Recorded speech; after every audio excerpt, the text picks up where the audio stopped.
estado acosando, nos han estado persiguiendo en estos días. Tenemos y tememos por nuestra seguridad, porque Marco Antonio, Axel y yo hemos estado recibiendo números, llamadas y llamadas de gente desconocida que nada más nos susurran y cuelgan. Yo creo que la delincuencia se burla de las autoridades, porque no hacen nada. Lo único que hacen es llegan a acorralar a la calle y ya. ¿Entiendes? El único consuelo para usted es que haya justicia. Que haya justicia. Bueno, pues en medio del grito de justicia y temor por la seguridad fueron sepultadas las periodistas Yesenia Mollinedo y Johanna García, asesinadas el pasado lunes en Cozoloacaque, Veracruz.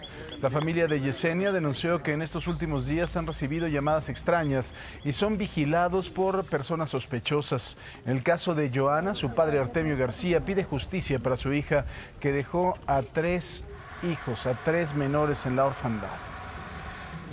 Y Veracruz es el estado más violento para ejercer el periodismo. Del 2010 a la fecha, más de 33 periodistas han sido asesinados. En medio de este problema, el gobernador Cuitláhuac García causó gran polémica ayer, como siempre, luego de que intentara responder por qué no ha podido frenar los asesinatos de periodistas. Escuche, por favor. Analicemos caso por caso, y en cada caso no está la complicidad de este gobierno de la 4T, como sí está en otros. ¿Sí? Yo no comenté que hubiera complicidad, señor. No, pero lo que estoy diciendo es que, ya que con todo lo que están tema, haciendo, con todo lo que están haciendo, siguen asesinando periodistas. Con todo lo que están haciendo, sí, se tiene que reglamentar, se tiene que hacer otra cosa. No es nuestra responsabilidad que suceda, porque nosotros estamos dejando en claro, sí, que vamos a ir tras los culpables, sea quien sea, caiga quien caiga, y estaremos contra de ellos, sí, y vamos tras los responsables siempre. Eso es lo importante y estamos dando resultados en ese sentido. Garantizar la seguridad de los ciudadanos veracruzanos no es responsabilidad del gobierno. No, claro, y no estoy omitiendo. Acaba de decir que no usted. Y no estoy omitiendo esa responsabilidad. Acaba de decir usted hace rato que no.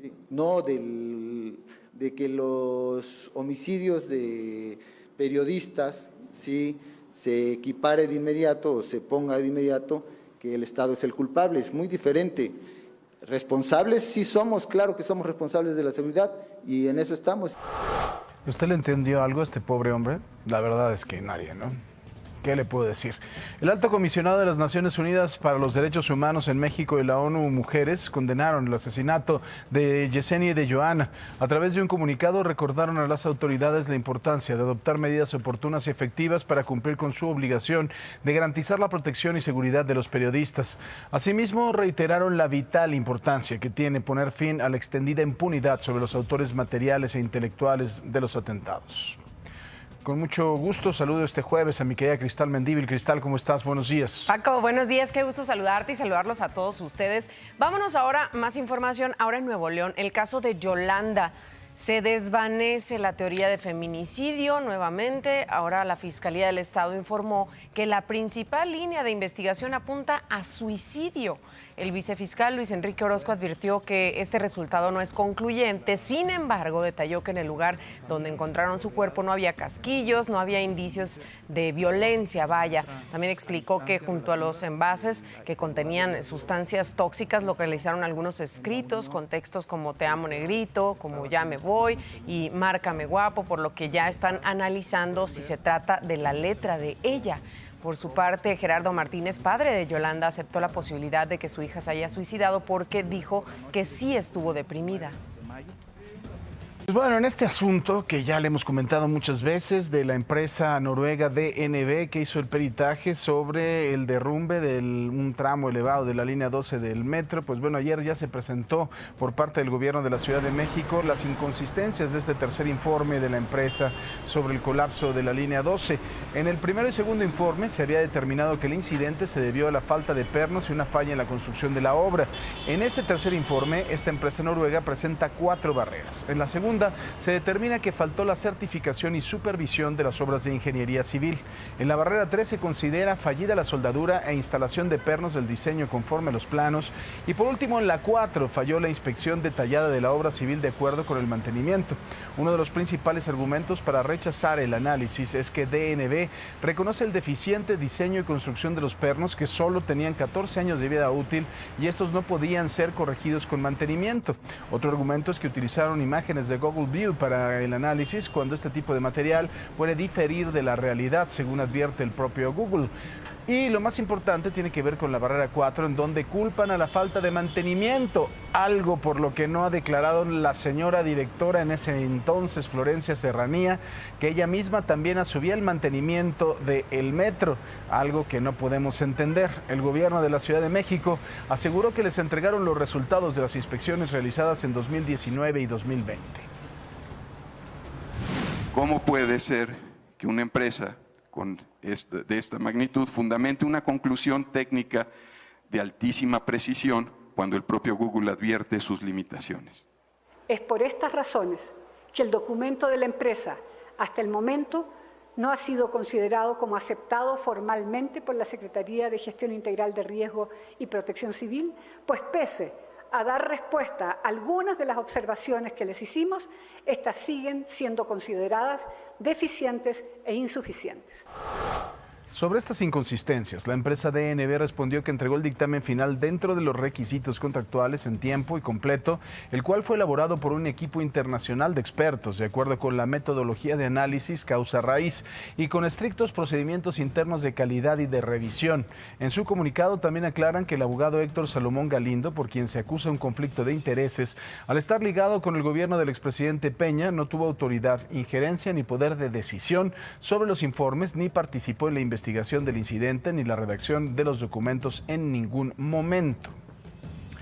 Y bueno, después de esta polémica por el tercer dictamen de la empresa DNB, que fue rechazado por la jefa de gobierno Claudia Sheinbaum, el presidente le dio un espaldarazo, respaldó la forma en que gobierna y aseguró que es una mujer íntegra que está sujeta a mucha presión, que porque ya viene la sucesión presidencial y mientras los ciudadanos muertos, están muertos.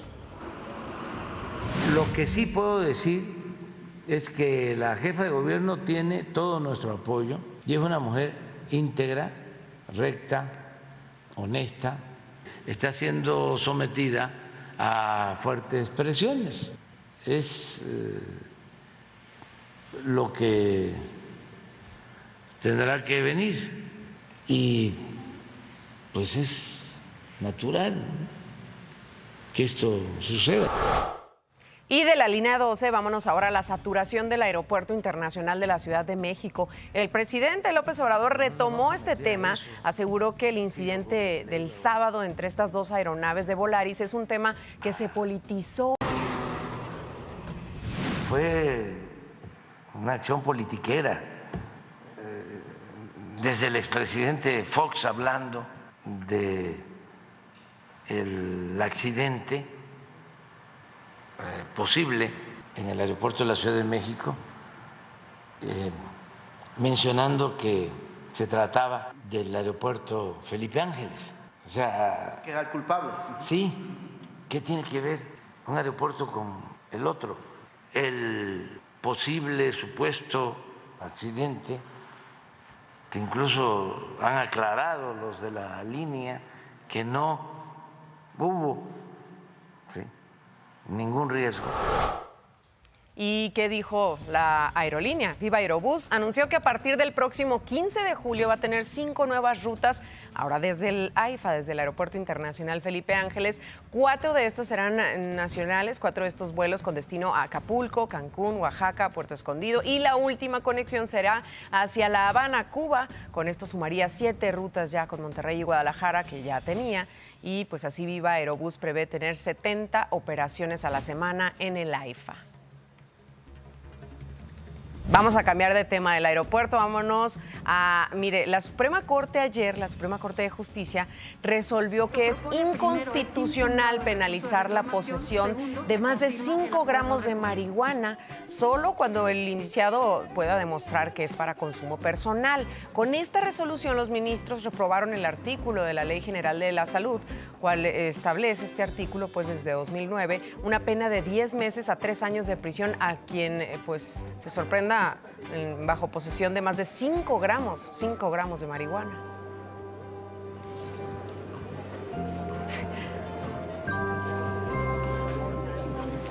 Este miércoles, el ministro presidente de la Suprema Corte, Arturo Saldívar, visitó el penal femenil de Santa Marta, en donde se reunió con 220 mujeres privadas de la libertad para poder conocer sus casos.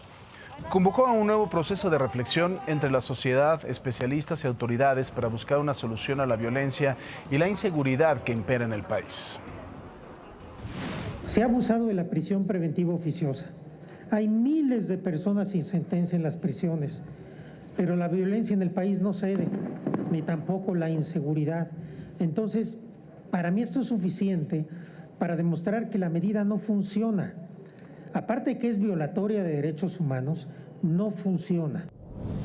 Con toda la información internacional, Quique Villanueva. Quique, ¿cómo estás? Buenos días. Hola Paco, ¿cómo estás? Qué gusto saludarte. Oye, te cuento que el Senado de Estados Unidos fracasó en aprobar una ley que garantice el acceso al aborto en todo el país, en un momento en que este derecho se ve seriamente amenazado por una próxima sentencia de la Corte Suprema. Al menos 20 estados conservadores ya han prometido volver a penalizar el aborto. Información de las redes sociales, la pregunta del día. Marlene Stahl, buenos días. Buenos días, mi querido Paco. Buenos días también a todos ustedes. 5 de la mañana con 59 minutos. Gracias por acompañarnos. Ya, mire, así de cerrar la semana, quédese con nosotros y participe en nuestra pregunta del día. ¿Qué factor fue determinante en el colapso de la línea 12? ¿Qué dicen? Pues miren, pueden opinar con diseño y construcción, mantenimiento y supervisión o ambas. @ImagenSea son nuestras redes sociales. Participe, síganos y esté al pendiente de la información que compartimos ahí durante todo el día. Regreso contigo, Paco. La postura del presidente López Obrador sobre la próxima Cumbre de las Américas está haciendo mucho eco en Latinoamérica. ¿Se han sumado más voces que piden la asistencia de todas las naciones al encuentro o van a hacer un desaire a los Estados Unidos? Con esto y con mucho más, regresando de la pausa, le informamos. Y al llamado del presidente López Obrador también se sumó la presidenta de Honduras, Xiomara Castro. En un breve tuit escribió: si no estamos todas las naciones, no es Cumbre de las Américas. Y en otra información nos vamos a Estados Unidos. El Senado de este país fracasó en aprobar una ley que garantice el acceso al aborto en todo el país. Cheque los detalles. I urge my colleagues, take a stand. Where's the attempt to understand? Without limitations. Fracaso en el Senado de Estados Unidos para aprobar la ley de acceso al aborto. Los 50 senadores de la oposición republicana, más uno de los demócratas, bloquearon ayer una legislación que habría garantizado el acceso a la interrupción voluntaria del embarazo en todo el país. La votación era prácticamente simbólica, pues los demócratas no contaban con los 60 votos requeridos para aprobar el texto. Esto también significa que hay una clara prioridad para todos aquellos a los que les importa este asunto: votar por líderes a favor del derecho a elegir, a nivel estatal y federal. Porque estamos viendo en este país que líderes extremistas republicanos quieren criminalizar y castigar a las mujeres por tomar decisiones sobre su cuerpo. El Partido Demócrata había organizado la votación tras la escandalosa filtración de un borrador de fallo de la Corte Suprema, según la cual el máximo tribunal se disponía a revocar la histórica sentencia de 1973, Roe versus Wade, que consagra el derecho al aborto en todo el país. Si la Corte revoca esa jurisprudencia, cada estado sería libre de prohibir o autorizar la interrupción voluntaria del embarazo. 20 estados conservadores ya han prometido volver a penalizar el aborto. El presidente Joe Biden ha pedido a los estadounidenses elegir candidatos a favor del derecho al aborto en las elecciones legislativas del 8 de noviembre.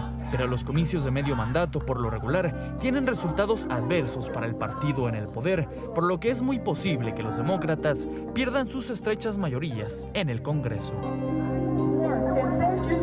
Mire, ¿qué opina de esta información? En ese mismo país, en donde hay más armas que ciudadanos, una Corte Federal de Apelaciones falló que es inconstitucional la prohibición que impuso California a la venta de armas semiautomáticas a los adultos menores de 21 años. Señaló que la ley viola los derechos establecidos en la segunda enmienda de la Constitución Federal a la portación de armas y que un juez de San Diego debió bloquear lo que se describió como una prohibición casi total a los rifles semiautomáticos de persecución central para los adultos y jóvenes, es decir, que desde los 18 años ya pueden comprar este tipo de armas. ¿Se acuerda del edificio que se cayó en Miami? Pues, ¿qué cree? Sobrevivientes y familiares de las víctimas del derrumbe de este condominio en Florida aceptaron recibir $997 millones en compensación. Fue el 24 de junio del 2021 cuando ocurrió el derrumbe que dejó oficialmente 98 muertos y decenas de heridos. Según el diario The New York Times, esta compensación incluye el dinero de las empresas de seguros, los desarrolladores del complejo y todos los acusados en este caso.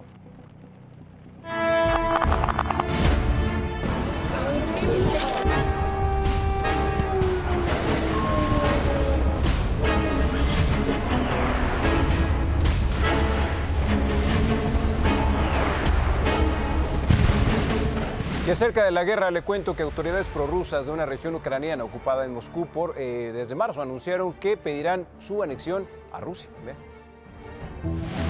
Las autoridades prorrusas de la región ucraniana de Kherson, ocupada por Moscú desde marzo, anunciaron ayer que pedirán al presidente Vladimir Putin su anexión a Rusia. Este territorio está ubicado justo al norte de la península de Crimea, anexada por Rusia en 2014. La conquista de Kherson puede permitir la creación de un puente terrestre que una a Crimea, la región separatista prorrusa Donetsk en el Donbass y el territorio ruso. El camino para lograr ese objetivo es la ciudad portuaria de Mariupol, donde Ucrania dice que alrededor de 1.000 soldados permanecen atrapados en la siderúrgica Azovstal, último bastión de la resistencia en la ciudad. Más al norte, alrededor de Kharkov, segunda ciudad del país, las autoridades ucranianas anunciaron haber recuperado 4 localidades. Las Fuerzas Armadas de nuestro estado nos traen buenas noticias desde la región de Kharkov. Los ocupantes están siendo alejados gradualmente de Kharkov. En Kiev, que quedó casi vacía desde el inicio de la invasión rusa, casi 2/3 de sus 3.5 millones de habitantes han regresado, aseguró el martes el alcalde de la ciudad. Uno de ellos es Oleksandr Kasyan. Cuenta que el 24 de febrero, el día que empezó la guerra, él y su esposa tomaron a sus 2 hijos y se fueron a casa de su suegra en Cherkasy, al sureste de Kiev. Él volvió cuando los soldados rusos se retiraron porque tenía que trabajar, pero todavía no se anima a traer a su familia de regreso. Espero que todos volvamos una vez que logremos la victoria en un futuro cercano. Pero tal vez si la guerra continúa, la verdad no lo sé si siguen los combates y los ataques aéreos. Probablemente sea más seguro para ellos quedarse allá.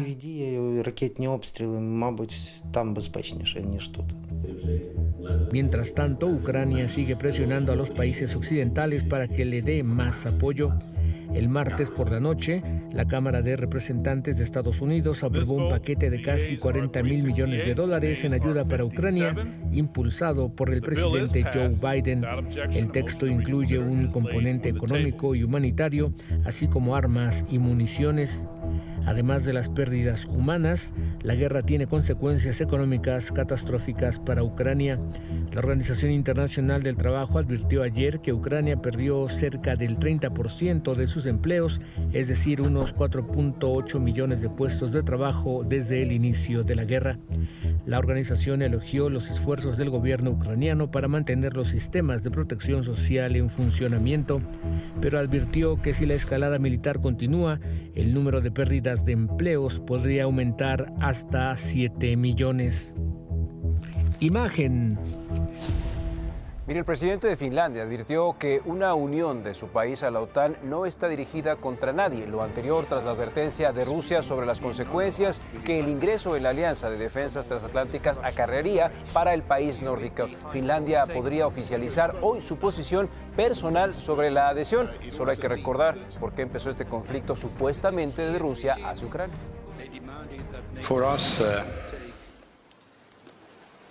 Para nosotros, unirnos a la OTAN no sería contra nadie.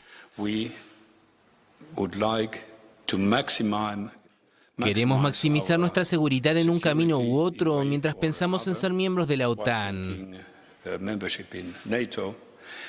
Esto no es un juego de suma cero. Si Finlandia incrementa su seguridad, no será en detrimento de nadie. Como cada día de la guerra, vamos ahora al tema de la pandemia. Hasta ayer Estados Unidos había registrado más de 82.22 millones de casos confirmados de coronavirus, con casi 1 millón de muertes ya relacionadas con esta enfermedad, según la Universidad Johns Hopkins. También hasta el momento se ha administrado un total de 577.612.775 dosis de vacunas anti-COVID en todo el país. Mientras, en Corea del Norte, su líder, Kim Jong-un, ordenó el cierre de todas las ciudades después de que el estado dijera por primera vez que tiene COVID en sus fronteras. Hasta este jueves el régimen de Kim había negado rotundamente que tuviera casos de COVID-19, una afirmación que expertos de Estados Unidos, de Japón y de otros países han puesto en duda. Y aquí en nuestro país ya comenzó la vacunación para los menores de edad sin comorbilidades. Esto fue en el estado mexiquense, en el estado de México, en Ecatepec particularmente. Vamos a ver el reporte de cómo se vivió esta jornada de vacunación.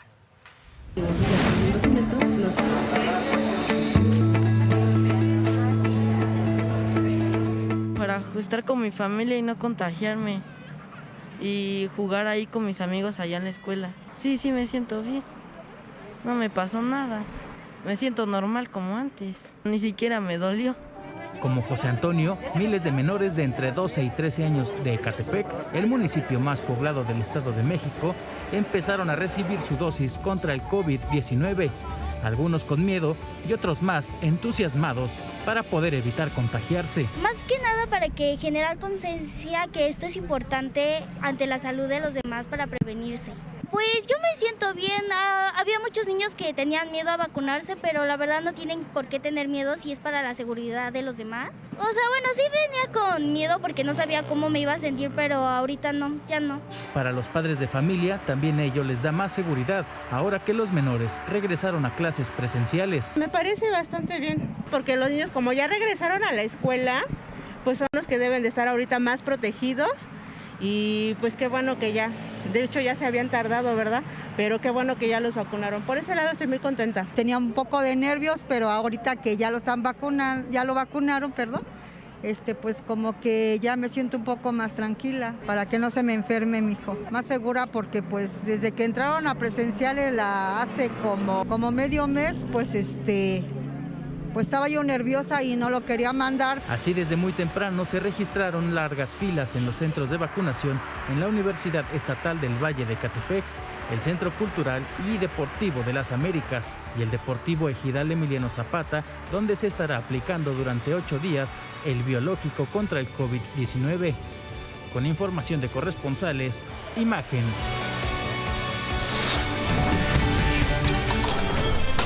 ¿Qué le parece si vamos a los dineros? El dólar, 19 pesos con 71 centavos a la compra y 20 pesos con 84 centavos a la venta. El euro, 19 pesos con 62 centavos a la compra y 21 pesos con 97 centavos a la venta. Las altas temperaturas se han dejado sentir en muchos de los puntos de la República Mexicana. Mire, vamos a Yucatán, ahí representa esto un factor de riesgo y es que el termómetro está rebasando los 40 grados. En Sonora está pasando lo mismo, ¿eh? Autoridades advierten de un golpe de calor, pero ve el reporte completo de lo que sucede en Yucatán. Yucatán registra temperaturas arriba de los 40 grados y con sensación térmica hasta de 45 grados. Se le pide a la población tomar medidas para evitar golpes de calor y deshidratación. Y no estar más de 2 horas bajo los rayos del sol a partir de las 11 de la mañana hasta las 4 de la tarde, ni hacer ejercicios ahora. Hay que recordar que puede haber insolación o golpe de calor, y el golpe de calor, si te da, es mortal prácticamente, si no se ha tenido. Los habitantes que trabajan bajo los intensos rayos del sol buscan la manera de cuidarse, como don Filiberto y Zacarías, quienes son albañiles y están expuestos al sol. Unos sueros y algo refrescante para ese tremendo calor que está haciendo. Además de sus 5 minutitos de descanso, también dicen que el tipo de ropa es importante. Pues nos cubrimos, ya usamos manga larga, las gorras con paliacates, que no nos dé tan fuerte el sol. Con eso nos cubrimos para que aguantemos todo lo caliente del sol. El sector salud recomienda a la población tomar precauciones y mantenerse hidratado. Con imágenes de Ángel Novelo, para Imagen informó Flor Castillo. Mauricio Vila, el gobernador de Yucatán, participó en la Cumbre Mundial sobre el Medio Ambiente que se llevó a cabo en Suecia. En este evento, el mandatario se unió al compromiso de Malmö, que busca fomentar el uso coordinado de recursos humanos, tecnológicos, financieros y de organización para el mejoramiento climático. Además, promoverán el desarrollo urbano sostenible durante los próximos 6 años con la incorporación de equidad social en las políticas públicas de más de 2.500 gobiernos locales y regionales.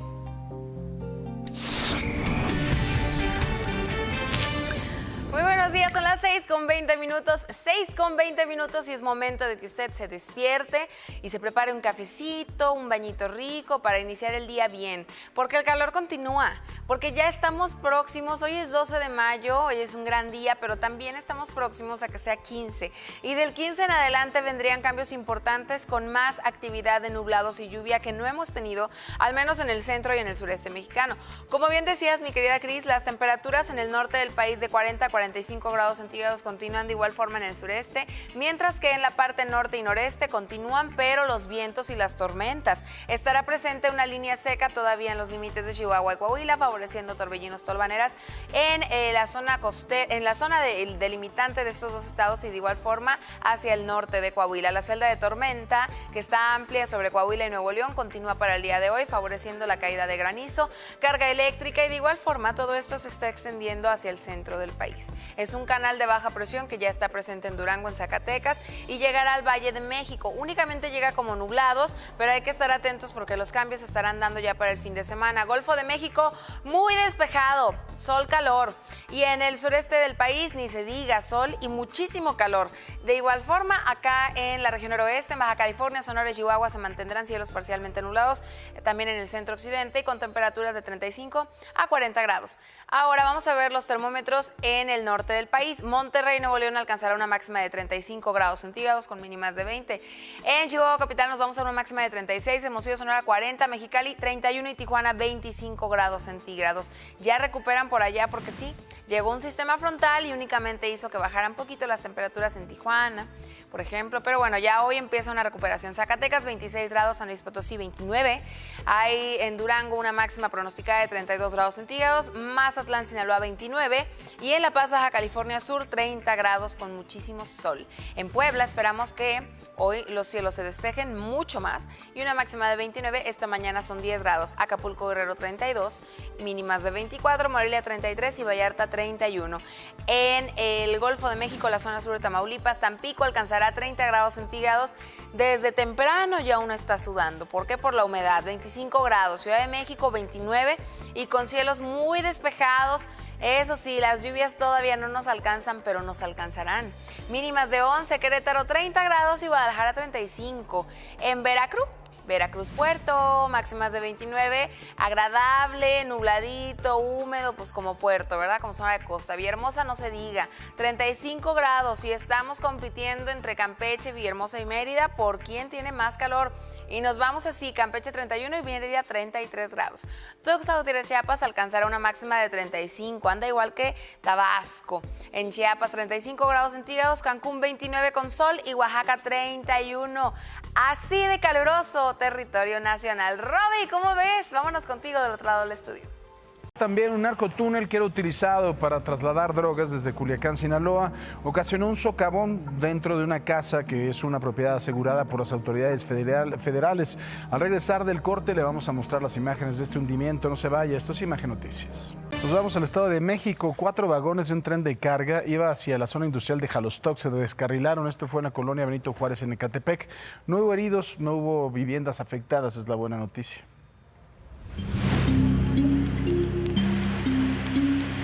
Fue alrededor como de las 8:05, y pues nada más se escuchó cómo se iba como destartalando el tren. Pues salimos a ver qué había pasado, y pues sí se escuchó como hasta cómo se movió el piso. Como se ha hecho constante, un tren se descarriló en la colonia Benito Juárez en Ecatepec. Esta vez solo se recostó sobre su costado, sobre la avenida central, en donde también frecuentemente se presentan accidentes por quererle ganar el paso al tren. Si se hubiera descarrilado de este lado, se hubiera aplastado a todos los que están ahí pegados a la vía. Una y la otra, que tardan mucho en moverse, entonces la gente trata de atravesarse para no perderse el trabajo o la escuela y los atropella el tren.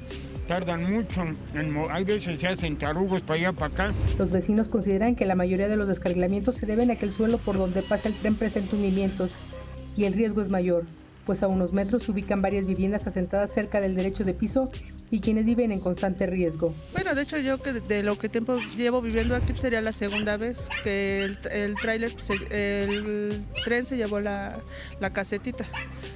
Este sería el segundo importante que yo veo, pero dicen que ya ha habido un anterior que sí se descarriló el tren. Pues sí, es un poco de miedo porque pues, otra fue de aquel lado, pero bueno, no fue cerca de las casas, pero pues, nos pudo haber tocado a nosotros. Y aunque se realizan arreglos, los descarrilamientos siguen presentándose por lo menos 2 veces al año. Para Imagen, María de los Ángeles Velasco. Pues bueno, nos vamos ahora hasta Quintana Roo. Allí el Ayuntamiento de Puerto Morelos presentó denuncias en contra del extesorero, el oficial mayor y la expresidenta municipal, Laura Fernández Piña. Estamos hablando de fraude procesal, peculado y lo que resulta en agravio de los ciudadanos de Puerto Morelos. ¿Sabe qué? Pues bueno, de acuerdo con los datos que presentaron, la afectación son 89 millones de pesos no pagados al IMSS, 18 millones de ISR y 830 millones de pesos el contrato para otorgar el servicio de alumbrado público. ¿A quién cree? Al esposo de la exalcaldesa. La presidenta municipal asegura que no se trata de un tema político, sino de ser cómplice o no ser cómplice de posibles delitos cometidos por su antecesora. Suena a ser una rata su antecesora. Y aquí en la Ciudad de México, muchas motos circulan con permisos temporales de Guerrero. Pero estos permisos se pueden comprar en Facebook, imagínese usted. Algunas personas ofrecen permisos temporales en 150 pesos. La diputada Guadalupe Morales, vicecoordinadora de la bancada de Morena, advirtió del riesgo de que estos permisos sean apócrifos porque desde 2019 el estado de Guerrero dejó de expedirlos para motos foráneas. Es por eso que la legisladora presentó un punto de acuerdo y el Congreso de la Ciudad de México exhortó a CEMOVI y a la Secretaría de Seguridad Ciudadana para que inicien una estrategia y detectar así este tipo de permisos falsos. Mientras tanto, vamos a Morelos. Ahí el gobernador Cuauhtémoc Blanco inauguró la etapa estatal de los Juegos Deportivos Escolares de Educación Básica 2022 y entregó algunos kits deportivos a planteles de nivel preescolar, primaria y secundaria. Aseguró que en su administración continúan impulsando la educación y el deporte para formar a la niñez y la juventud con valores como la responsabilidad, el respeto, la solidaridad y tolerancia. Estas actividades físico-recreativas beneficiarán alrededor de 17,000 estudiantes.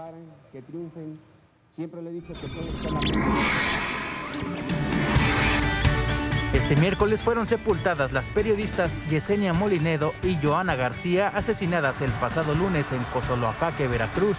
Por su parte, el gobernador Cuitláhuac García aseguró que no es responsabilidad del gobierno que sigan los crímenes en contra de periodistas en el estado. El gobierno de la Ciudad de México presentó las inconsistencias del tercer informe de la empresa DNB sobre el colapso de la línea 12. Mostraron que la compañía noruega tuvo errores metodológicos que no lo hacen confiable.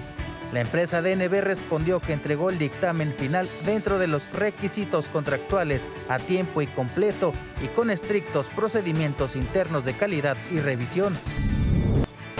La Suprema Corte de Justicia de la Nación declaró inconstitucional la persecución y el castigo a personas que hayan sido sorprendidas con más de 5 gramos de marihuana. La aplicación de esta cláusula aplica solo si esta es de consumo personal y no para la venta. Pues mire, usted imagine la escena, está en su casa tranquilamente viendo la tele y de repente un socavón en la sala. Pues bueno, algo así pasó en una vivienda en la colonia Juntas de Humaya, allá en Culiacán, en Sinaloa. Los habitantes de esta casa, de esta colonia, cuentan que este socavón es consecuencia de un narcotúnel que va por varias calles y que fue descubierto por las autoridades, pero desde el 2012. Mientras un joven dormía en un sillón en la sala de su casa, un socavón se abrió debajo de él, haciéndolo caer más de 2 metros. La sorpresa para su familia fue que había un narcotúnel aparentemente abandonado. La casa, donde había vivido por más de 30 años, se encuentra a tan solo unos metros de un inmueble asegurado en el 2012 y a pesar de que se había rumorado la existencia de un túnel, no creyeron que pasara por debajo de ellos. El piso tenía hace unos 2-3 meses que ya se empezó a sentir hueco, pero nunca me imaginé que el túnel pasara por aquí. Su casa es la que sufrió el mayor daño, pero otras viviendas presentaron algún tipo de afectación y ahora sienten temor de que se derrumbe por completo. Lo que pasa es que se oía hueco nada más. Yo pensaba que era el piso que estaba levantado, pero a la tercera casa vive una hermana, ahí sí está un mango que se hundió. Ahí luego enseguida un limón. Las autoridades acudieron a sus viviendas y dijeron que realizarán un estudio para verificar el daño en todo el sector antes de tapar el túnel. Dijeron que iba a venir de obras públicas a checar cómo está el túnel y a ver en qué nos podían ayudar. En la sala de su casa, el socavón permanece abierto y a pesar del temor y el riesgo, no tienen otro lugar a donde ir. De acuerdo a los vecinos, el túnel comienza en el inmueble asegurado, en la época donde se registró una lucha interna por el control del cártel de Sinaloa entre los hijos de Joaquín Guzmán Loera y Damaso López Núñez y atraviesa varias viviendas. Para Imagen, con información de Jesús Bustamante. 6 de la mañana con 40 minutos. Vamos a ver cómo va nuestra pregunta del día y los seguimos invitando a participar a través de nuestras redes sociales. Dígame qué factor fue determinante en el colapso de la línea 12 del metro. Pues, ¿qué han dicho los mexicanos? Aquí está, 12% dice que diseño y construcción, 17% falta de mantenimiento y supervisión y 71% dice que pues fue una combinación de ambas. Siga participando con nosotros a través de @imágensea, hashtag abre los ojos. Díganos qué opina acerca de este tema y de cualquier otro tema de las notas que ahí compartimos todos los días constantemente con ustedes. Y bueno, mire, le cuento esto. Katia Echazarreta será la primera mujer mexicana en ir al espacio por parte de Blue Origin, aunque fue la empresa de Space for Humanity la encargada de compartir la reacción de la ingeniera originaria de Guadalajara, quien no pudo contener la emoción tras recibir esta noticia. Además, podrá llevar una persona con ella, por lo que dijo que, pues, la afortunada, ¿quién cree que va a ser? Pues su madrecita, su mamá. Mire, su reacción se hizo viral en redes sociales. Ahí la tiene.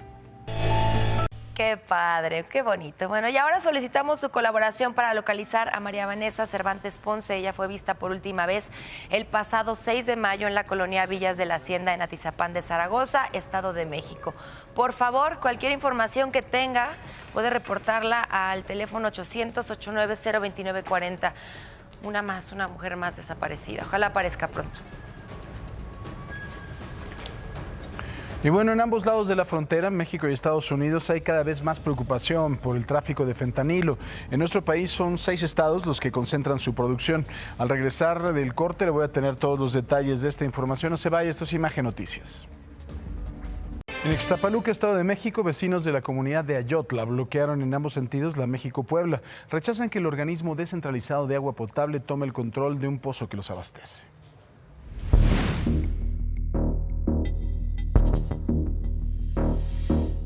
Estamos inconformes porque Odapas quiere apoderarse del agua potable de este pueblo. Se quiere conectar a las redes y no lo estamos permitiendo. Aparte, el día de hoy el señor presidente mandó un comité a quitar las cuchillas del único pozo que está bombeando agua. ¿Eso qué quiere decir? Que nos acaba de quemar la bomba y por parte de eso no podemos suministrar el precioso líquido. Ante el temor de que les quiten el control del pozo que abastece a 17 colonias del pueblo de Ayotla en Ixtapaluca, que se rige por usos y costumbres, vecinos llevan a cabo un bloqueo en la carretera federal México-Puebla en ambos sentidos. Mira, aquí tenemos que los pueblos de la colonia de Ayotla, que abastece a 17 colonias, son autónomos. Estos pueblos se manejan, este pozo se maneja en base a un comité. Ahorita el problema es que hemos tenido algunos problemas de abasto hacia las colonias. Entonces, Odapas quiere manejar los pozos, nos quiere anexar a Odapas para así el tener el control, que paguemos a Odapas, pero obviamente, ¿qué va a implicar eso? Cuando haga falta en alguna colonia de otros lados, se van a llevar nuestra agua.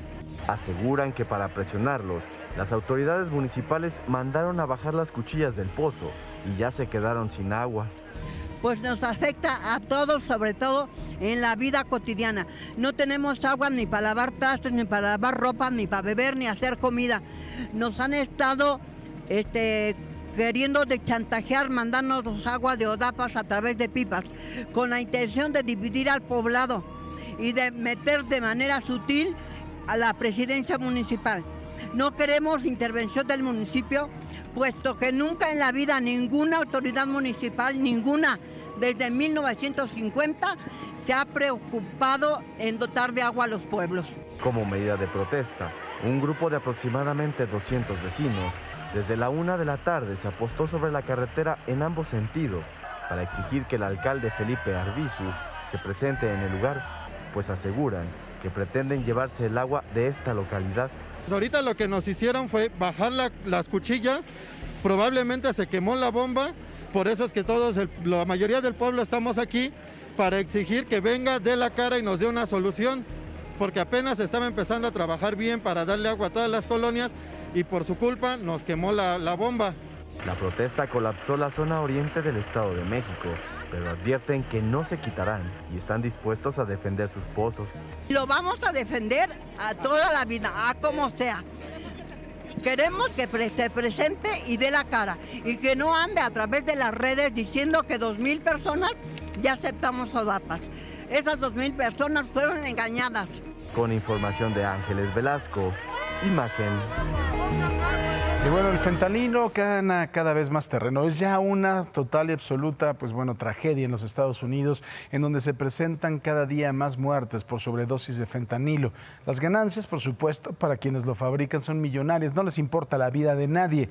El tráfico de drogas en ambos lados de la frontera entre México y Estados Unidos. Y aquí en nuestro país son 6 estados en donde se concentra su producción.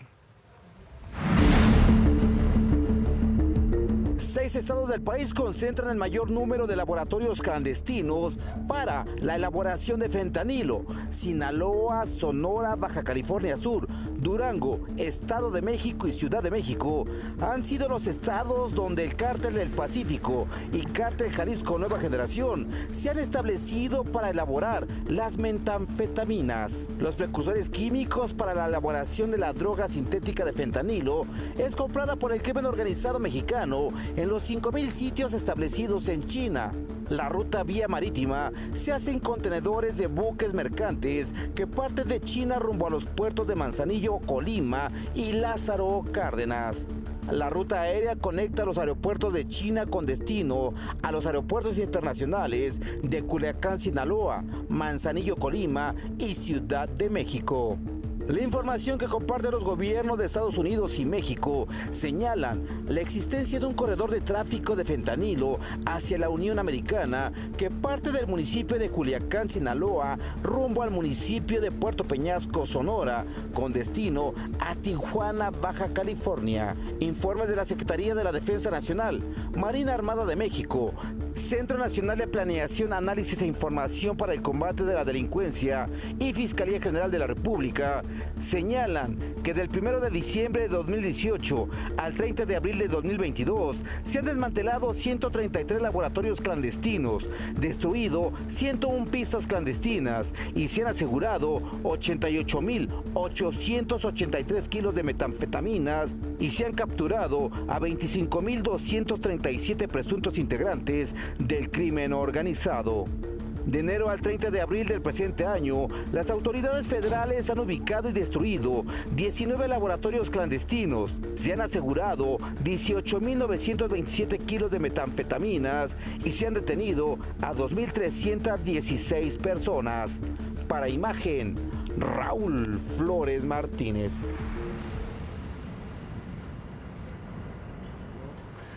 Mire, ya sabe que siempre hay algo que nos sorprende. Este tuit de la Fiscalía General de Oaxaca. Resulta que en el municipio de Santa Catarina, en la Mixteca oaxaqueña, 2 borregos fueron detenidos y llevados a la cárcel municipal por comer pasto ajeno. Por esto la Fiscalía inició una carpeta de investigación por el delito de crueldad animal. Háganme el favor, deberían de llevar al que inició la carpeta de investigación precisamente ahí. Digo, los borregos no pueden cometer delitos, son bienes muebles semovientes. eres animal. O sea, quien los haya dejado ahí será el que cometió el delito. No, ¿sabe qué? Fíjese, por eso estamos como estamos. Porque los borregos los detenemos en este país, en lugar de que la policía cuide a la gente, detienen borregos. Tan pentontos, ni Dios los quiere. Bueno, de ayer vimos cómo fueron perseguidos soldados del ejército en la comunidad de Nueva Italia, en Mújica, en Michoacán. Un convoy de por lo menos 4 patrullas militares fue perseguido por personal a bordo de 7 camionetas. Y aunque las autoridades locales le quieren restar importancia al hecho, las consecuencias es que se reforzaron los operativos de las Fuerzas Armadas en la zona. Esta tarde, más de un centenar de militares fueron desplegados en la puerta de entrada a Tierra Caliente, Michoacán, en los cruces de Nueva Italia y La Huacana, la trinchera de los grupos criminales, la misma reacción que hubo hace 3 años en esta zona donde se le ha perdido el respeto al ejército. ¡Pura madre, las rompes son blindadas! ¡Que no nos agredan!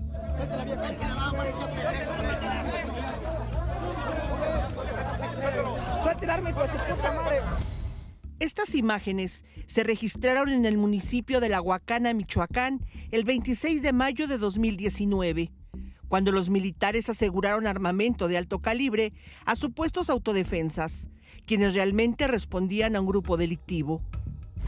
Fue muy responsable su actitud, muy digna, muy valiente. Van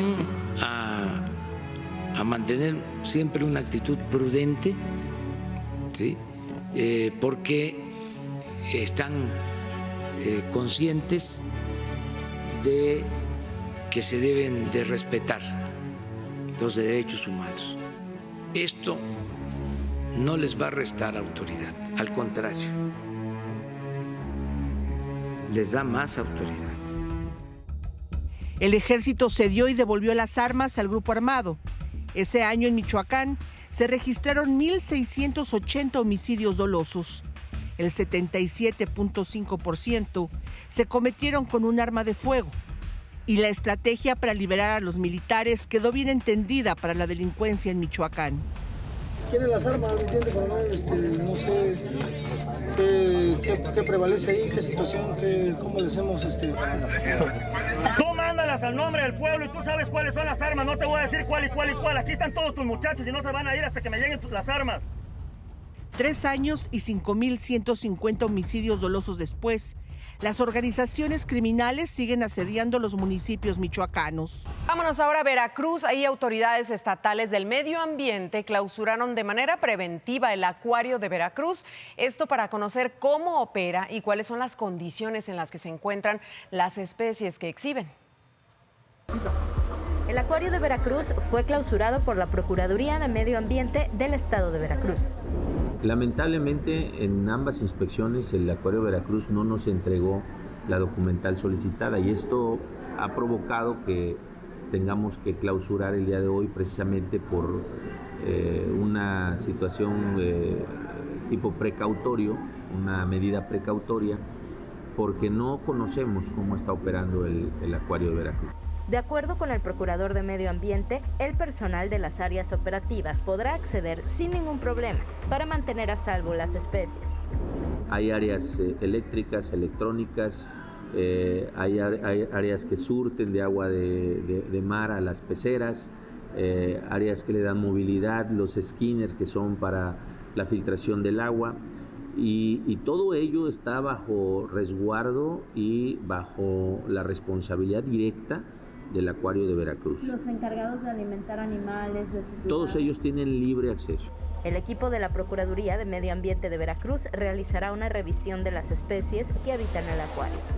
En la misma documental les estamos solicitando todo el inventario de las especies y cada especie tiene una tarjeta única, es como una tarjeta de identidad, entonces tenemos que revisar desde el origen, cómo ha venido evolucionando, si ha habido bajas, pues tienen que registrarse. Por medios nos enteramos que hubo la muerte de un manatí. En cuanto el acuario de Veracruz cumpla con los documentos señalados, podrán comenzar sus operaciones abiertos al público con normalidad. Para Imagen, Roxana Aguirre.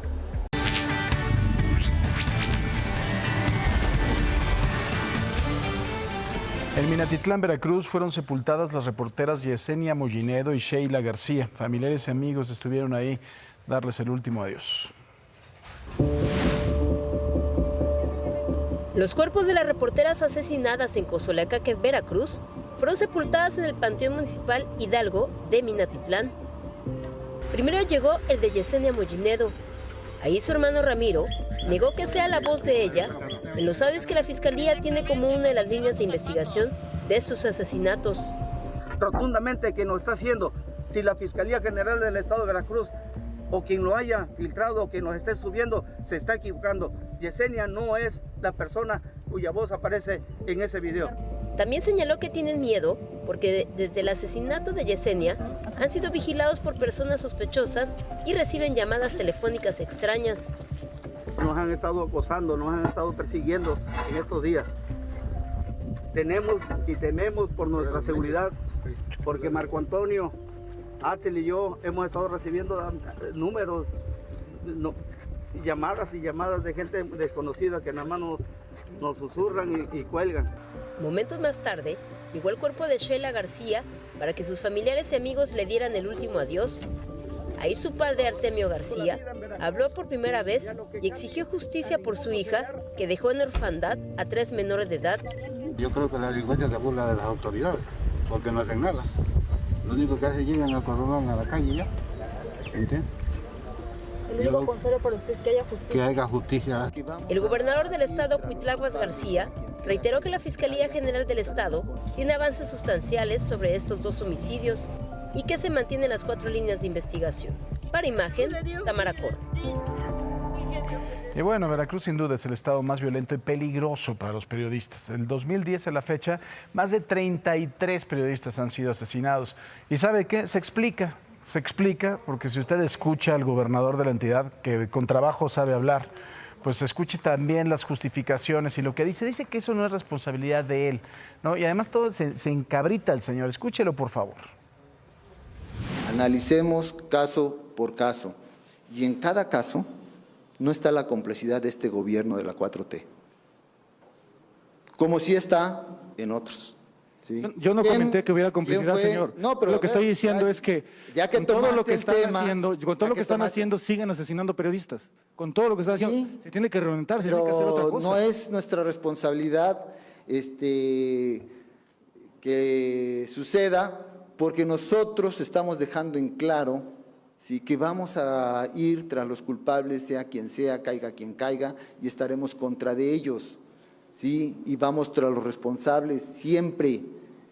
Eso es lo importante y estamos dando resultados en ese sentido. Garantizar la seguridad de los ciudadanos veracruzanos no es responsabilidad del gobierno. No, claro, y no estoy omitiendo. Acaba de decir que no usted. Y no estoy omitiendo esa responsabilidad. Acaba de decir usted hace rato que no. No, de que los homicidios de periodistas, sí, se equipare de inmediato o se ponga de inmediato que el Estado es el culpable. Es muy diferente. Responsables sí somos, claro que somos responsables de la seguridad y en eso estamos. Y bueno, nos vamos ahora a Nuevo León con el caso de Yolanda. Se desvanece la teoría del feminicidio luego de que la Fiscalía del Estado informara que la principal línea de investigación apunta al suicidio. El vicefiscal Luis Enrique Orozco advirtió que este resultado no es concluyente, sin embargo detalló que en el lugar en donde encontraron su cuerpo no había casquillos o algún tipo de indicio de violencia. Asimismo explicó que junto a los envases que tenían sustancias tóxicas había algunos textos escritos como "Te amo negrito", "Ya me voy" y "Márcame guapo", por lo que ya analizan si se trata de su letra. Por su parte, Gerardo Martínez, padre de Yolanda, aceptó la posibilidad de que su hija se haya suicidado, ya que indicó que sí estuvo deprimida. Lo que es impresionante es que llevemos todos estos días sin saber realmente cuál es la causa de la muerte. O sea, de verdad, por supuesto de Devani ya ni hablamos, ¿no? Pero es algo de verdad ridículo el trabajo de la Procuraduría de Nuevo León. Qué miedo y qué vergüenza además.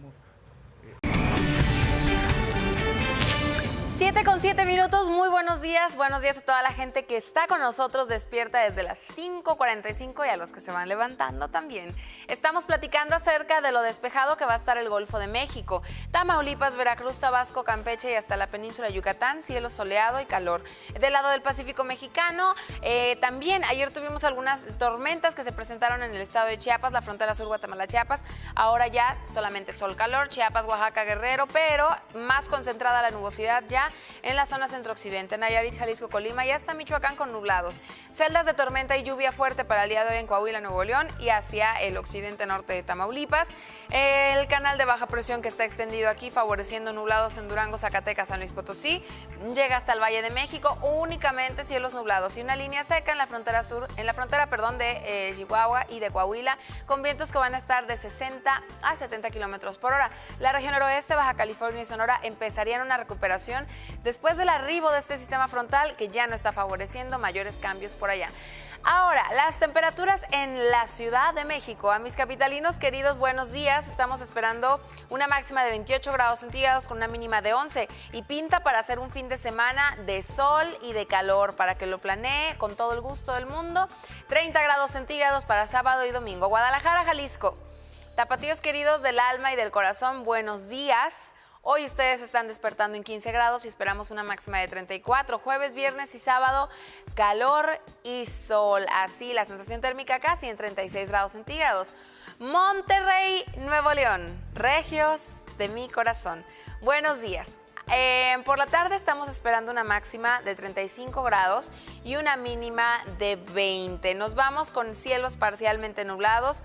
Jueves, viernes, sábado y también domingo. De hecho, esperaríamos cambios en la frontera noreste a partir del martes de la siguiente semana, pues ya estaríamos en otra temporada, la temporada ciclónica. En Acapulco, Guerrero, que siempre les digo que como siempre, como todo el año, 30 grados, bueno, ahora son 32, 33. Para jueves y viernes, 24 grados centígrados al despertar. Sábado y domingo, 31 grados. Paco, vámonos contigo del otro lado del estudio. Más información.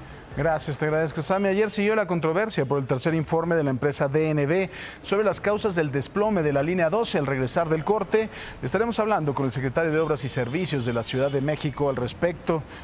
Pues bueno, no se vaya, ya volvemos. Ayer el gobierno de la ciudad presentó las inconsistencias del tercer informe de la empresa DNB sobre el colapso de un tramo de la línea 12. En el primero y segundo informe se determinó que el incidente se debió a la falta de pernos y a una falla en la construcción de la obra. En este tercer informe, la empresa noruega presentó 4 barreras. En la segunda se determina que faltó la certificación y supervisión de las obras de ingeniería civil. En la barrera 3 se considera fallida la soldadura e instalación de pernos del diseño conforme a los planos. Y por último, en la barrera 4 falló la inspección detallada de la obra civil de acuerdo con el manual de mantenimiento. Uno de los principales argumentos para rechazar el análisis es que DNB reconoce el deficiente diseño y construcción de los pernos, que solo tenían 14 años de vida útil y estos no podían ser corregidos con mantenimiento. Otro argumento es que se utilizaron imágenes de Google View para el análisis, cuando este tipo de material puede diferir de la realidad, según advierte el propio Google. Y el más importante tiene que ver con la barrera 4, en donde se culpa a la falta de mantenimiento. El gobierno de la ciudad aseguró que les entregaron los resultados de las inspecciones realizadas en 2019 y 2020. ¿Cómo puede ser que una empresa de esta magnitud fundamente una conclusión técnica de altísima precisión cuando el propio Google advierte sus limitaciones?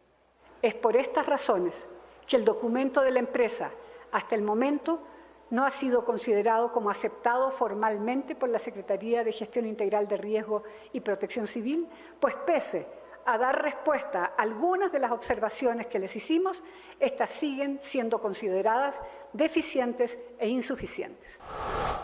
Y la empresa ya respondió sobre estas inconsistencias. DNB dijo que entregó el dictamen final dentro de los requisitos contractuales a tiempo y completo y fue elaborado por un equipo internacional de expertos de acuerdo con la metodología de análisis de causa raíz y con estos procedimientos internos de calidad y revisión. En este comunicado que publicaron también aclaran que el abogado Héctor Salomón Galindo, por quien se acusa un conflicto de interés ahí al estar ligado con el gobierno del expresidente presidente Peña Nieto no tuvo autoridad, injerencia ni poder de decisión sobre los informes, ni tampoco participó en la investigación del incidente ni la redacción de los documentos en ningún momento.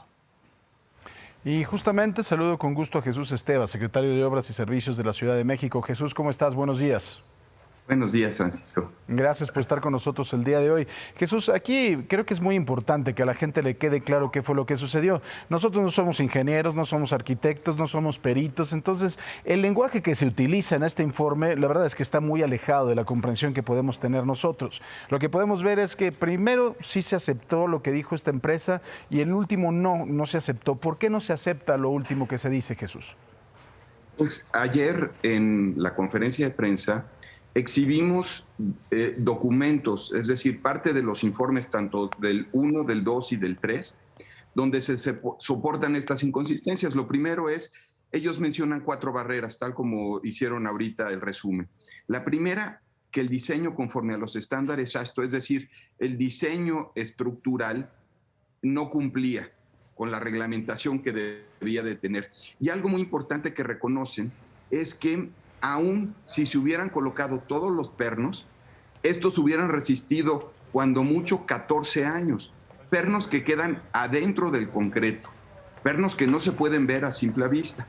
Entonces, este elemento es muy, muy importante para entender por qué las inconsistencias que mencionamos del reporte. Ellos hablan de una cuarta barrera, donde a partir de una inspección que marca un manual de mantenimiento que ellos mismos reconocen que es deficiente, un manual, y voy a leer claramente textualmente, dice: hay que revisar el manual de mantenimiento para especificar los siguientes: aclarar el alcance de cada inspección, aclarar bajo qué escenario se miden las deflexiones, identificar el valor de cada deflexión. Es decir, ellos mencionan que a partir de una deformación que sacan de imágenes de Google View, el cual Google View también hace referencia a las limitaciones en sus términos, dicen que con eso se pudo haber detectado una deformación que pudiese haber sido una señal de que los pernos se habían desconectado.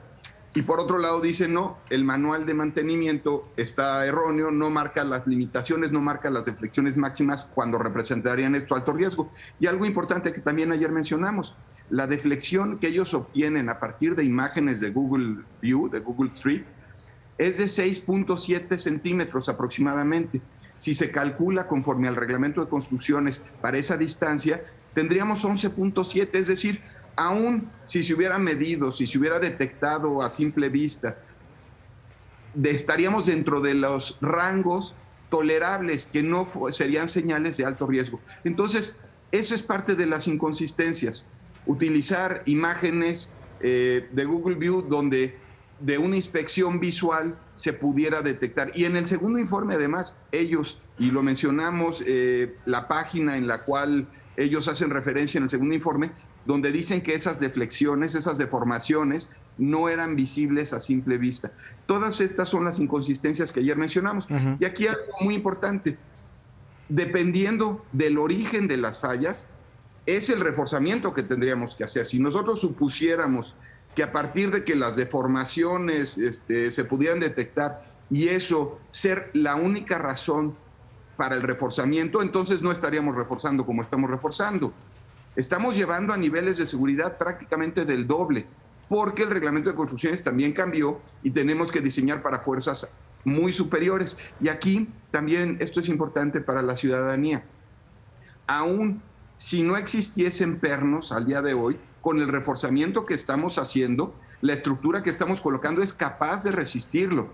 Y aquí es reconocer también a las empresas que nos están ayudando a hacer este reforzamiento, ¿no? Por eso terminamos con ese agradecimiento. Ahora, aquí otra cosa importante, Jesús. Estaba yo leyendo que en algún momento, cuando Carso entrega esta obra, dice que la supervisión o el mantenimiento se tendría que dar también a partir de utilizar líquidos que pudieran llegar hasta la estructura. Eso es lo que leí. La verdad es que no lo entiendo muy bien. Una radiografía la entiendo un poco mejor. Pero se tiene que hacer esto en una obra que está tan nueva. ¿Cuándo sería la periodicidad en la que se tendría que hacer? Miren, tenemos pues muchos viaductos elevados, prácticamente en toda la ciudad hay tanto viaductos del metro. Hay 4 líneas que tienen tramos elevados como viaductos vehiculares. Y para ellos lo que hacemos son inspecciones inclusive posísmicas. El reglamento de construcciones marca inspecciones posísmicas, y ya cuando se llegan a presentar deformaciones que superan lo que marca como tolerable el reglamento de construcciones, es que se llevan a cabo pruebas ya más profundas, es decir, radiografías, líquidos penetrantes, lo que se hace durante un proceso de construcción. Eso sí lo hacemos durante los procesos de construcción, pero no es una metodología regular llevar a cabo estos procesos periódicamente. Cuando manifiestan deformaciones importantes sí se llevan a cabo. Sin embargo, aún haciendo esas inspecciones a las soldaduras, no se detectaría que faltaban pernos o que los pernos iban a tener una vida útil de 14 años, porque nadie sabíamos eso. Yo creo que tampoco ni los constructores. Es un error de diseño, aquí es importante mencionarlo. Es un error que viene en la especificación de diseño. El constructor construyó lo que le dijo el diseñador, y el diseñador pues falló ahí al poner una especificación que tenía y que daba para 14 años, que ese es parte del origen y del problema, además de que pues faltaron pernos y esto aceleró el tiempo en el que se presenta la falla, ¿no? Jesús, del primero y segundo informe al tercero, ¿qué fue lo que cambió en la empresa? ¿Hubo mano negra? ¿Fue un asunto político? ¿O fue simple y sencillamente que no tuvieron ya la capacidad técnica para terminar? Pues aquí en realidad no, lo único que nosotros sabemos es que en el tercero estuvimos haciéndoles observaciones. Había un comité en el cual se trabajaba, ellos presentaron un borrador y a partir de ahí se estableció una comunicación diciéndoles, oigan, por un lado vemos estas inconsistencias, y ellos no quisieron modificar ya en ningún momento estas observaciones que aquí ayer hicimos públicas, y hay otras, por ejemplo, que ciertos aspectos como son fisuras que se pueden presentar por un fenómeno que se llama fatiga por distorsión inducida, que ya es un término mucho más técnico, y que se presentan en los diafragmas. Estamos viendo justo la imagen de los diafragmas. Ese diafragma debía de llegar hasta el patín inferior de la viga. Esa es la especificación, eso es lo que dice la norma, y nunca lo llevaron hasta abajo. Eso generó unas fisuras. Eso es lo que también es parte del origen del mecanismo de falla, y lo podían comprobar a lo largo de toda la línea. Se les planteó, revisen otros tramos. Nunca quisieron salirse del tramo que tenían asignado. Fue parte de sus, digamos, planteamientos, que también a nosotros nos hicieron ver que pues no era adecuado la manera como lo estaban presentando. Ya. Pues Jesús, te agradezco mucho que hayas estado el día de hoy con nosotros y que nos hayas aclarado estos puntos. Gracias y muy buenos días.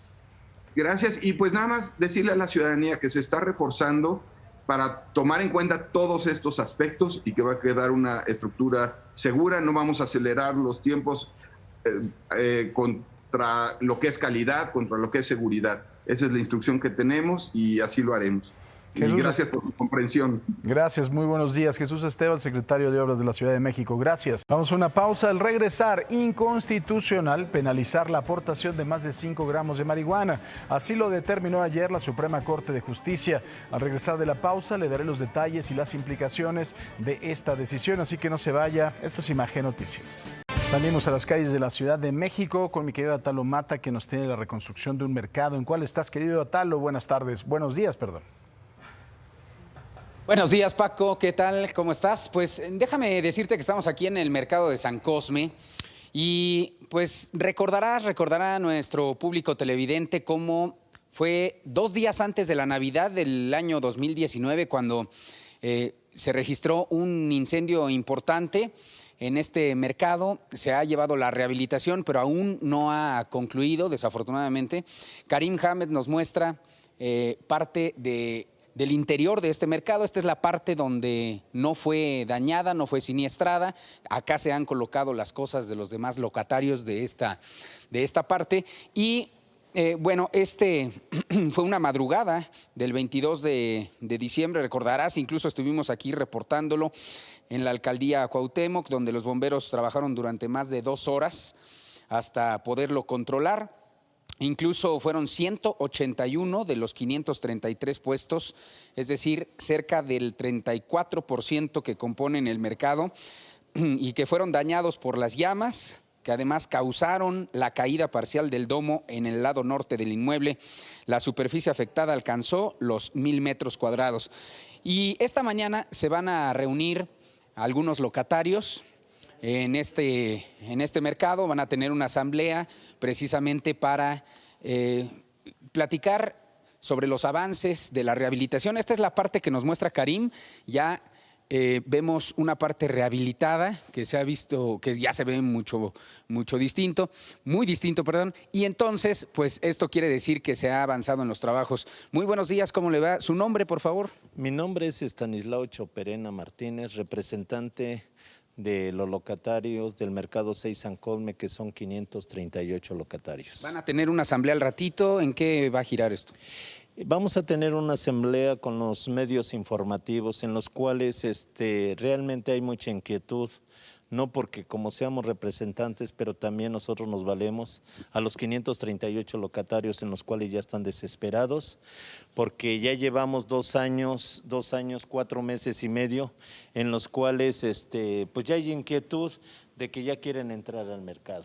No más que esto estaba programado desde el 28 de diciembre que se iba a entregar la obra completa, pero si ustedes se dan cuenta, las áreas de las cremerías y todo eso, pues no tienen su techo, no hay seguridad. Las islas, pues nada más están las puras planchas, pero necesitamos que se les ponga sus jaulas y, ¿por qué no?, que les pongan sus bodeguitas para que realmente las áreas comunes queden totalmente liberadas para que no vaya a suceder otra vez otro siniestro como sucedió el 22 de diciembre de 1919. Ajá, 2019, ¿no? Oiga, vemos que los puestos que están afuera, los que tuvieron que salirse después de este siniestro, pues también la están sufriendo. Llevan ahí, ya van para 3 años ahí en la calle, sobre San Cosme, sobre Gabino Barreda. Es un peligro, incluso les han pegado en los coches a los puestos, el frío, pues la inclemencia del tiempo, ¿no? También yo creo que ya sería momento como para que hubieran regresado. Pues sí, precisamente esa es la preocupación y la incertidumbre en la cual estamos viviendo los 538 locatarios. ¿Por qué? Porque primero fue el siniestro, después fue la pandemia. Y si usted se da cuenta, pues estamos en un lugar privilegiado y que no podemos sufrir las adversidades que estamos viviendo hoy en día. ¿Por qué? Porque estamos rodeados de ambulantaje, estamos rodeados de centros comerciales. Entonces, ¿a dónde queda el trabajo de los comerciantes? No es que sea una imprudencia. Simplemente en este momento yo agradezco a la doctora Claudia Chembao, que amablemente nos dio la solidaridad y el apoyo, pero que también hemos sido desprotegidos. ¿Por qué? Porque Desarrollo Económico primero nos promete antes de diciembre 23 millones más o menos para la tercera etapa, y a la mera hora en una reunión virtual con Gobierno Central, con Desarrollo Económico y Alcaldía, y a la mera hora nos dicen que ya no hay dinero. Creo que no estamos jugando. ¿Por qué? Porque realmente están sufriendo las adversidades de los 538 locatarios. No podemos esperarnos otro año más porque esto es intolerante. Esto es una necesidad que realmente nos está quejando. Ahorita nosotros estamos pidiendo esto con respeto, con educación. Pero simplemente los locatarios me han externado que tienen 72 horas las autoridades para que nos resuelvan este problema. Si no tenemos eco, si no tenemos esta situación, nosotros tomaremos otras acciones más drásticas de cerrar la avenida principal. Eso no queremos que ocurra aquí. Muy bien. Queremos que nos hagan caso. Señor Choperena, muchas gracias. Gracias a todos los locatarios por recibirnos. Paco, esta es la situación que se está viviendo aquí en el mercado de San Cosme. Los locatarios pues están educadamente haciendo un llamado a las autoridades. Están tranquilos por el momento. Hoy tendrán su asamblea y van a determinar si es necesario salir a las calles a bloquear, porque ya quieren regresar aquí al mercado, a donde pues en algún momento ellos tienen su fuente de trabajo, y eso se entiende bien, ¿no? Así son las cosas, querido Atalo. Muchísimas gracias. Un saludo, buenos días, Paco. Igualmente, Talomata. Ayer le informábamos que el embajador de Estados Unidos en México, Ken Salazar, estuvo en Palacio Nacional. Estuvo con el presidente López Obrador después de que el mismo presidente dijera que si no se invita a todos los gobiernos del continente a la Cumbre de las Américas, él no va. Como era de esperarse, el tema llegó a la mañanera. Pues que todavía hay tiempo para poder atender este asunto, pero ya había que ponerlo en la mesa, ya era el momento, para que con tiempo se vaya analizando. Y la postura del presidente ha permeado, ¿no?, en todo el sur del continente. Ayer el presidente de Bolivia, Luis Arce, tuiteó: consecuente con los principios y valores de Bolivia, reafirmo que una cumbre de las Américas que excluya a países americanos no será una cumbre de las Américas plena, y de persistir la exclusión de pueblos hermanos no participaré de la misma. ¿Quién más se sumó a este llamado del presidente López Obrador? La presidenta de Honduras, Xiomara Castro, en un breve tuit ahí escribió: si no estamos todas las naciones, no es Cumbre de las Américas.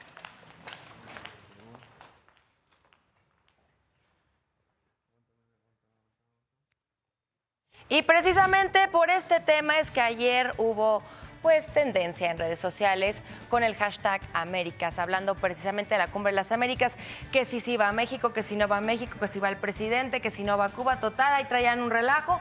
Pero bueno, primero que nada aclarar qué es esto de la Cumbre de las Américas, mi querido Paco. Son algunos espacios, ¿no?, que se abren entre todas las naciones para tomar acuerdos conjuntos que tengan que ver con la marcha del continente. Son importantes, pues se habla de entendimiento, se habla también de acuerdos económicos, se habla también de lucha en contra de las drogas, etcétera, ¿no? Son espacios importantes. A mí, en mi particular opinión, a mí sí me parecería que los deberían de invitar, porque es un espacio en donde los puedes recriminar. Ahora, no han hecho todavía las invitaciones de manera formal. ¿Por qué salió esto? Porque hace una semana Brian Nichols, que es el subsecretario de América Latina y el Caribe de Estados Unidos, hizo una declaración en una entrevista donde dijo que no iban a invitar a Cuba, a Venezuela y a Nicaragua por no ser países demócratas. Entonces, por eso el presidente Andrés Manuel dijo: oigan, si no invitan a todos, yo tampoco voy, que vaya el canciller. Entonces, ahí se genera la polémica, pero ni siquiera era oficial esa declaración. Entonces, ahora empiezan a decir que si México se junta con los países que son comunistas. No es así, simplemente el presidente es una declaración que a mi parecer tiene razón. Todos los países de América deben de estar invitados. Es que ¿sabes qué es lo que pasa? Cuando tú tienes ahí un dictador, se lo puedes recriminar entre todos los países. Y creo que eso ya ha sido de las cosas que más han permeado. No sé si te acuerdas el famoso ¿por qué no te callas?, del rey de España a Hugo Chávez, entre varias cosas más. A mí me parece que son momentos en los cuales puedes recriminar y puedes decirle: oiga, usted es un dictador, hijo de su... Y no es la primera vez que sucede. En la última cumbre, en el 2018, no invitaron a Nicolás Maduro. De hecho, aunque sí invitaron a Venezuela, pero fue más bien la oposición. Pero participó como país. Todos los países son americanos, todos deberían de estar ahí. Claro. Y seguramente sí los van a invitar. Esto fue una polémica que se hizo por esta declaración de este señor. Pero bueno, ¿qué dijeron en redes? Te invito a leer. Arturo no sé qué. Dice Castañé, no sé. El desprecio de López Obrador no asistiendo a la Cumbre de las Américas por no invitar a todos los países traerá consecuencias importantes en las relaciones con nuestro principal socio comercial. Pues puede ser. Mire, yo les recomiendo, cuando usted quiera entender un poco la relación entre México y Estados Unidos, lea un libro que escribió Jeffrey Davidow, que se llama El oso y el puercoespín. Es un libro muy bueno. Él fue embajador de Estados Unidos en México y explica un poquito esa relación entre un oso tan poderoso y un puercoespín que también puede ser muy molesto, ¿no? Bueno, Carlos Aguiar dice: según la experta Erika Ruiz del Consejo Mexicano de Asuntos interven riesgoso que México no asista a la Cumbre de las Américas porque Estados Unidos no nos vería como socio confiable. Pero Estados Unidos es confiable, este país que abusa de todo el mundo es confiable. Sometimiento es lo que recomiendan. Pues tampoco está muy extremo este tuit, ¿no? Y está muy, además no lo entendí. Está mal redactado aparte. Sí. Brian Guadalupe, a mí no me interesa quedar bien con nadie, pero como ciudadano mexicano y uno de los millones que votó por AMLO, sí le puedo exigir que vaya a la Cumbre de las Américas. Él está ahí para representar a los mexicanos, no a los centroamericanos o cubanos.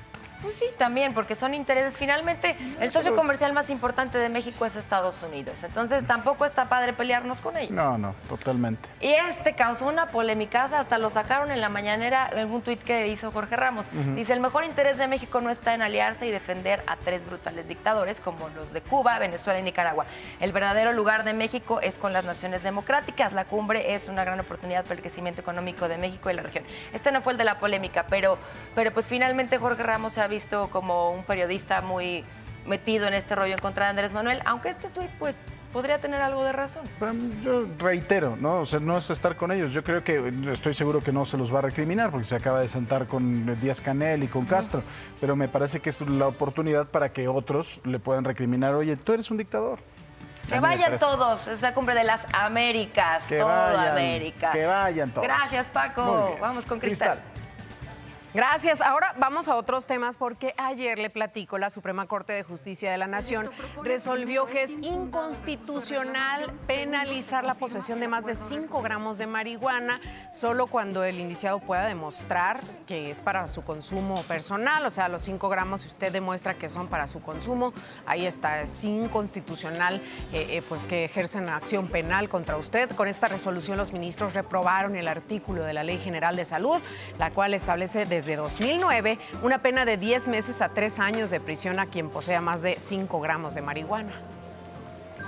Y mire, ayer, el miércoles, el ministro presidente de la Suprema Corte, Arturo Saldívar, visitó el penal femenil de Santa Marta, Acatitla. Ahí estamos viendo algunas imágenes. Se reunió con 220 mujeres privadas de la libertad y conoció algunos de sus casos. Convocó a un nuevo proceso de reflexión entre sociedad, especialistas y autoridades para buscar una solución a la violencia y la inseguridad que impera en el país. Se ha abusado de la prisión preventiva oficiosa. Hay miles de personas sin sentencia en las prisiones, pero la violencia en el país no cede, ni tampoco la inseguridad. Entonces, para mí esto es suficiente para demostrar que la medida no funciona. Aparte de que es violatoria de derechos humanos, no funciona. Si tanto le debemos a los doctores en esta pandemia, quizá le debemos el doble o más a las enfermeras, profesionales de la salud que día y noche cargan con los cuidados de sus pacientes como si se tratara de sus hijos e hijas, quienes no descuidan ni un minuto. Personal que no solo pone en práctica su conocimiento médico, además sirven de terapeutas, psicólogos, enlace entre los familiares y el paciente o en algunos casos, esa última persona que escuchará las voluntades de quien está a punto de partir.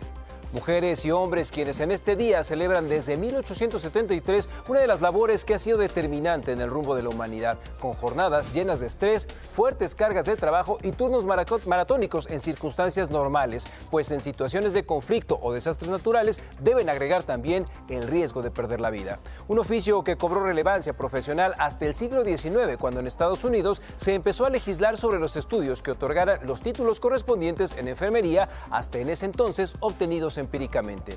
Los primeros registros de lugares en donde se formaban estos profesionales datan del año 250 a.C. en la India. En Occidente, la enfermería se aprendió durante muchos años sin una estructura académica o plan de estudios, hasta que en 1860 se fundó la primera escuela laica de enfermería en Londres, dentro del Hospital St. Thomas, por iniciativa de la enfermera Florence Nightingale, que nació un 12 de mayo. Una mujer determinante para el desarrollo de la enfermería moderna, quien ha sido acompañada en la historia de la profesión por Mary Breckenridge, precursora de la asistencia en partos; Lillian Ward, especialista en la atención sanitaria a los menos favorecidos; Dorothea Dix, quien hizo grandes cambios en el trato a los enfermos mentales; Isabel Sendal, que llevó vacunas de la viruela a América y Filipinas; y seguramente esa enfermera que estuvo junto a usted en su última visita al doctor. En México, la celebración a las enfermeras y enfermeros inició en 1931. Según cifras del INEGI, hasta el 2015 se estima que había casi 500,000 de personas dedicadas a esta profesión, una labor en donde 8 de cada 10 son mujeres, siendo la segunda ocupación más respetada y valorada por los mexicanos después de los bomberos. Datos de la Organización Panamericana de la Salud señalan que en un país debería haber 6 enfermeras por cada 1000 habitantes, algo que en México solo se cumplen en Tamaulipas, Ciudad de México, Campeche, Colima y Coahuila. Y hoy, desde aquí va un abrazo para todas y todos esos profesionales que velan por la dignidad del paciente y porque siempre nos dan esperanza en esos momentos cuando cambia la salud. Muchas felicidades y por partida doble, luego de 2 años de pandemia en donde ustedes sacrificaron tiempo con sus seres queridos por estar al pendiente de alguien más. Paco, las enfermeras de México, sin duda, bueno, los enfermeros también, un ejemplo en esta pandemia. Sí, la verdad que como bien lo dices, son quienes te pueden cambiar una estancia en un hospital, quienes te pueden cambiar también una visita a un hospital o al doctor. La verdad es que nuestro reconocimiento a enfermeras y enfermeros de este país. Sobre todo si tienen una buena mano para inyectar, porque de repente, sí. Caray, cómo duele. Eso es correcto. Un abrazo a todas. Gracias, mi Quique. En la mañana de este jueves fue dado el reporte semanal Cero Impunidad. El subsecretario de Seguridad Pública, Ricardo Mejía, dijo que ya están identificados los autores materiales del doble homicidio de las periodistas Yesenia y Joana en Veracruz. Además, destacó que el caso de Devani Escobar fue reclasificado de desaparición a feminicidio. Se estableció un mecanismo de comunicación permanente tanto con la familia, con el profesor Mario Escobar, como con su señora esposa, así como con las autoridades estatales. Se les ha brindado acompañamiento a las víctimas. Se obtuvo la reclasificación del delito de desaparición por el delito de feminicidio. Adiós. Escándalo. Pero qué escándalo, exactamente, fíjate. De verdad, si no se puede trabajar. No, nada. respeto, ya estoy harto. Nada. ¿Saben qué? Ya me voy. Estoy alto. Vámonos, sí. Adiós. Di algo, a ver. Hasta mañana. Escandalosa, escandalosa. Bueno, y un grupo de 120 migrantes de Centroamérica protestó ante el incumplimiento de visas humanitarias. Se amotinaron, en las oficinas del Instituto Nacional de Migración en Oaxaca. Llegaron procedentes de Chiapas con la promesa de que les entregarían visas, pero no fue así. El grupo de centroamericanos superó en número a los agentes del Instituto Nacional de Migración, quienes solicitaron la intervención de la Guardia Nacional y la Policía del Estado, los encapsularon y después regresaron a la garita migratoria. Nos quitaron los teléfonos, estamos incomunicados, no podemos hablar con nuestra familia.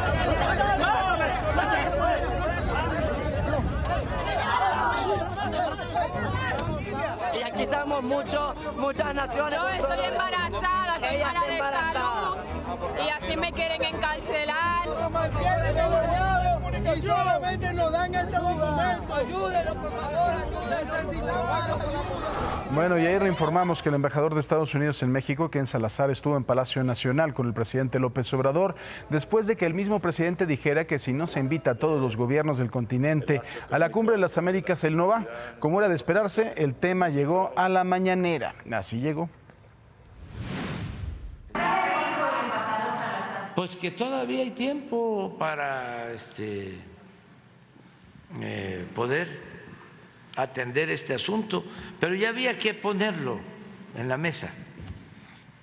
Ya era el momento para que con tiempo se vaya analizando. Y parece que la postura del presidente comienza a tener eco en el sur del continente. Ayer el presidente de Bolivia, Luis Arce, tuiteó: consecuente con los principios y valores de Bolivia, reafirmo que una cumbre de las Américas que excluya países americanos no será una cumbre de las Américas plena y de persistir la exclusión de pueblos hermanos no participaré en la misma.